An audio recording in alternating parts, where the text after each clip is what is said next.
Bonjour, eh bien nous voilà à bord de la Monte Carlo 47 du chantier Beneteau, qui assurément était une des vedettes de ce salon motonautique.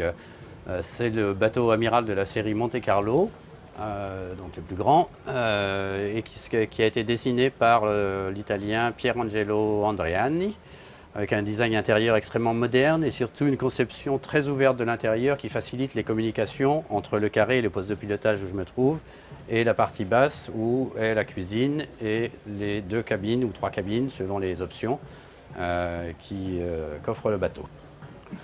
Comme je viens de le dire, la communication est très commode entre le haut et le bas, où se trouve un carré à tribord et une grande cuisine côté opposé. Ce carré peut être en option transformé en une cabine double et sinon peut servir à un lit d'appoint occasionnellement. À l'avant, la cabine de propriétaire avec un grand lit central, beaucoup d'espace. Alors, le cabinet toilette privatif de la cabine avant communique directement avec la cabine et bénéficie d'une seconde porte donnant sur le carré. Logée sous le pont et le carré, la cabine de propriétaire est particulièrement spacieuse ici puisqu'elle occupe toute la largeur du bateau et également très lumineuse avec deux grandes baies latérales par lesquelles on a une vue sur mer directe.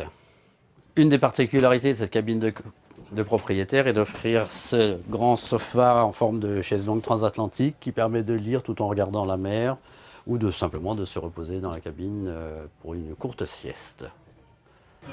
Parmi les accessoires de luxe, l'écran plasma qui sort automatiquement du meuble latéral tribord. Une des particularités de conception de cet open, c'est d'être en quelque sorte un open que l'on peut fermer grâce à cette grande baie coulissante. C'est-à-dire qu'on a à la fois les avantages d'une vedette open grâce aux 3 coulissants et l'ouverture directe sur le cockpit arrière. Alors, 2 automatismes importants de ce bateau.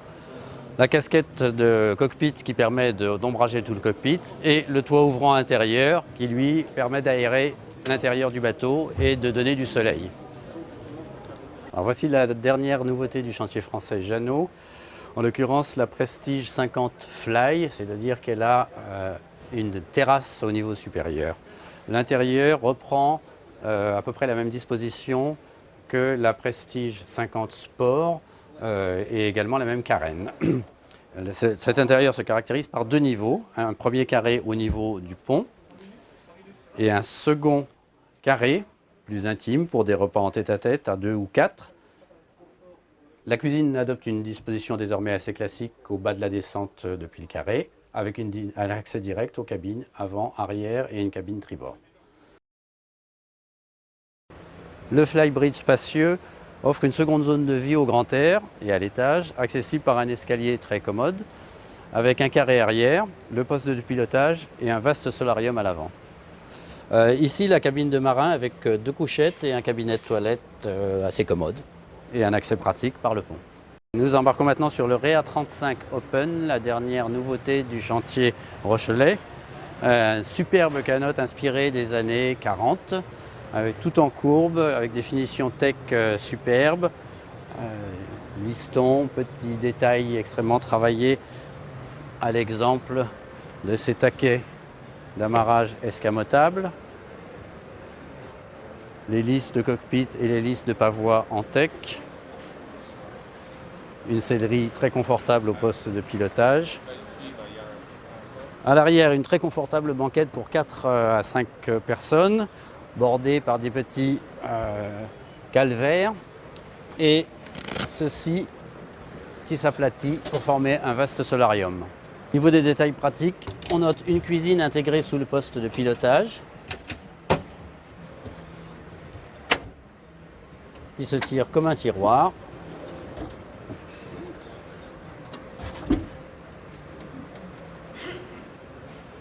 Avec des rangements dessous. Un point à noter, c'est le caractère très marin de ce bateau, avec notamment des passes avant bordées par un franc-bord assez haut et très sûr, qui permet de laisser notamment des enfants se promener à bord en toute sécurité. On arrive jusqu'au cockpit avant, avec une belle table, pour accueillir 6 à 8 invités sans difficulté. C'est un bateau qui peut également être utilisé pour de la petite croisière avec une cabine, un grand lit à 2 places et un cabinet de toilette séparé.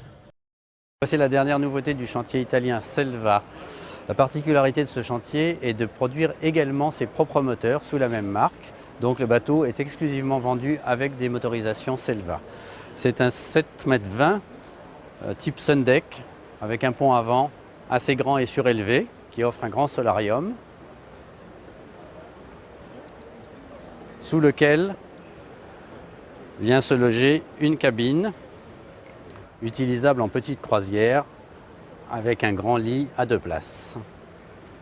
Oui Patrice, cette fois nous sommes à bord du Sessa C43, le tout dernier modèle de la marque italienne, dont on reconnaît la caractéristique première, c'est-à-dire un grand soin accordé au design, aux recherches de matière, avec par exemple un carré fini en cuir, et ici des lacs foncés, du noyer plaqué sur les portes, des sols plus clairs et antidérapants. Ici le carré, la table est pivotante et elle peut, je ne vous fais pas la démonstration, mais elle peut s'abaisser ici pour fournir un lit d'appoint et ainsi totaliser 6 couchages dans le bateau. Autre démonstration du design particulièrement ingénieux des Sessa, cette cabine avant avec un grand lit double qui peut s'ouvrir pour s'agencer en 2 couchettes indépendantes. Alors, dans la cabine arrière de propriétaire, spacieuse, on remarque les grandes baies vitrées avec vue sur mer et les hublots ouvrants qui assurent une excellente aération. Alors ici, le carré de pont se caractérise par sa dimension. On peut facilement accueillir 7 à 8 personnes autour de la table du carré, qui laisse le passage dégagé quand elle est pliée et permet d'installer de nombreux couverts. Alors voici le petit dernier de chez Sessa, un joli Sundeck de 24 pieds, toujours le même souci du design travaillé. Et ici en particulier, cet arceau rabattable vers l'avant qui vient s'intégrer au pont assez facilement, comme vous pouvez le voir. On redescend.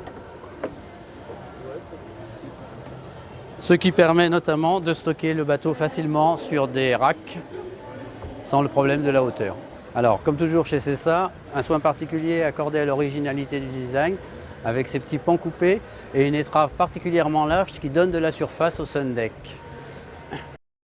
Au rayon des pneumatiques et semi-rigides, cette année, c'est probablement Zodiac qui aura la vedette avec le nouveau NZO, un bateau de 7 mètres qui a la particularité d'offrir une cabine réellement habitable, ce qui est une nouveauté dans cette taille. À l'arrière, un grand carré qui peut s'abaisser pour former bain de soleil. Alors, le poste de pilotage est assez classique dans sa disposition. On remarque qu'il y a 2 manettes de gaz pour une bimotorisation qui est prévue dans la formule standard du bateau. L'intérieur offre un petit carré avec une table amovible qui peut se transformer, s'abaisser pour former une couchette double en croisière. Alors, voici le millésime 2009 de la Bavaria Transsport qui, sur la même carène, reprend un intérieur totalement redessiné avec des choix de couleurs différentes, des choix d'essence de bois différents. Et à l'extérieur, le client a le choix entre plusieurs couleurs de bandes sous le liston. Alors ici, il y a un cockpit particulièrement spacieux avec 3 zones. Une zone pilotage et banquette passagers, un carré ici, et le dossier du solarium qui peut se basculer pour donner des places supplémentaires dans le carré. On va passer directement à l'intérieur, là où Bavaria a fait énormément de progrès depuis les années précédentes. Donc nous arrivons dans le carré, ici assez classique sur bâbord, avec la cuisine en vis-à-vis, et qui communique assez directement avec la grande cabine arrière. Cette cabine arrière comprend 2 lits jumeaux, très larges comme vous pouvez le voir, qui peuvent être réunis en un seul grand lit. La cuisine, on peut noter au passage que l'ébénisserie intérieure est fournie au choix, soit en chêne, soit en acajou, soit en noyer.